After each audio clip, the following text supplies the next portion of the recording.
सध्या केजवासियांना ज्या लोकनेते गोपीनाथराव मुंडे नाट्यगृह ज्याची प्रतीक्षा आहे त्या नाट्यगृहाच्या मध्ये स्टेजच्या समोर मी उभा आहे.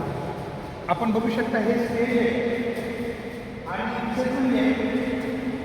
याची उंची 1 फूटसुद्धा नाही आहे. या फ्लोअरपासून 1 फूट उंचीसुद्धा नाही आहे. मलाच आणखीन अंदाज आलेला नाही की नेमकं हे स्टेज असणार कसं आहे. आपण बघू शकता एकतर स्टेजची रुंदी आणि लांबी याबद्दल मी थोडी संशयता आहे. आपण जे अपेक्षित केलं होतं केजच्या नजरेमध्ये ज्या नाट्यगृहाची किंवा अपेक्षा केली होती थोडंसं त्या मोजमापात बसताना आपल्याला दिसत नाही आहे. जरा बघा ही फ्लोअर आहे आणि ही स्टेज आहे. बघा मला पाय म्हणजे अर्धा फूट ते 1 फूट मी उंची नाही याची जमिनीपासून. स्टेज वेगळं पाहिजे होतं मात्र इथं असताना असं दिसत नाही आहे. त्यामुळं नेमकं या स्टेजचा उपयोग कसा होईल सांगणं अवघड आहे. दुसरी गोष्ट अगोदरच तुम्हाला म्हणलं होतं की लांबी रुंदीसुद्धा कमी आहे. या नाट्यगृहाच्या मागच्या बाजूला जवळजवळ एक आपण म्हणता येईल की 50 बाय 100 एवढा स्पेस मागं सोडलेला आहे.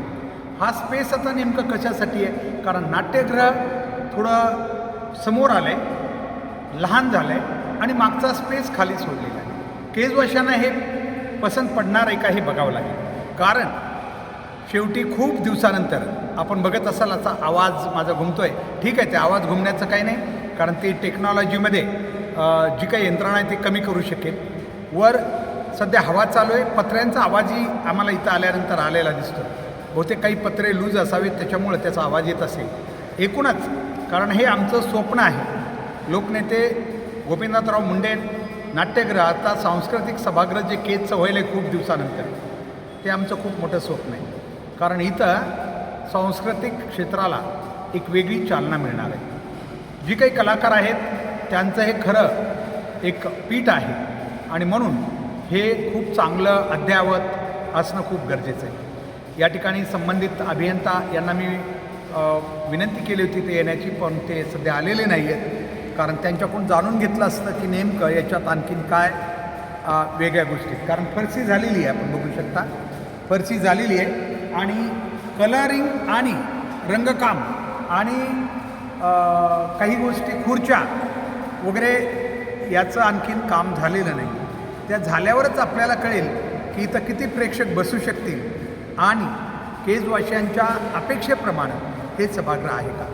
आता नाहीतरी चर्चा करून काही उपयोग नाही आहे कारण जवळजवळ या सभागृहाचं अंतिम टप्प्यात हे काम आहे. आता आपण काही म्हणून उपयोग नाही परंतु अशी कामं पुन्हा पुन्हा होत नाहीत. एक तर केजचं तालुक्याचं ठिकाणी प्रचंड मोठ्या प्रमाणात केज बाहेर वाढू लागलेले आहे. चारी बाजूनं केजचा विकास होऊ लागलेला आहे. प्रचंड मोठी लोकसंख्या वाढू लागलेली आहे आणि त्यामुळं होणारं सभागृह उशिरा होत असलं तरी चांगलं व्हावं अशी अपेक्षा होती. आता ती किती आमच्या अपेक्षेला उतरते हे तुम्ही सर्वांनी इथं भेट दिल्यानंतर तुम्हाला कळेल कारण शेवटी प्रत्येकाच्या नजरेत ते बघितल्याशिवाय कळणार नाही.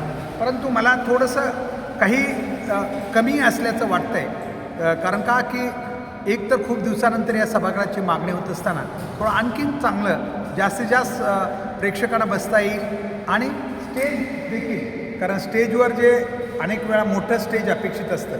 अनेक कार्यक्रमासाठी स्टेज मोठं असणं खूप गरजेचं आहे. हे तर केजवासियांचं एक महत्त्वाचं सभागृह आहे. याचं स्टेजसुद्धा थोडं आणखीन मोठं असतं तर आणखीन आपल्याला आनंद झाला असतं असं वाटतं आहे. चला बघूयात कारण आणखीन रंगकाम बाकी आहे आणि खुर्च्यावी बसणं बाकी आहे. कदाचित मी सांगितलं अभियंता आले असते तर मी तोंडी त्यांना विचारून घेणार आहे कारण केज विकास संघर्ष समितीनं मागणी केली होती मागच्या 15 ऑगस्टला. त्याच्या अगोदर तर 1 मेलाच आम्ही मागणी केली होती की 1 मे 2026ला हे सभागृह केजवासियांना समर्पित होईल परंतु झालं नाही. लोकार्पण होईल. पुन्हा 15 ऑगस्ट ही डेडलाईन दिली होती आम्ही त्यांना. 15 ऑगस्ट ही निघून गेलेलं आहे त्यालाही लोकार्पण झालेलं नाही. आता नेमकं किती दिवस लागतील आणखीन कारण मी म्हटलं तुम्हाला रंगकाम आणि खुर्च्यांचं काम बाकी आहे. वेळ लागणार आहे या सगळ्या कामाला. त्यामुळं हे कधी होणार आहे हे आपण जाणून घेणार आहोत.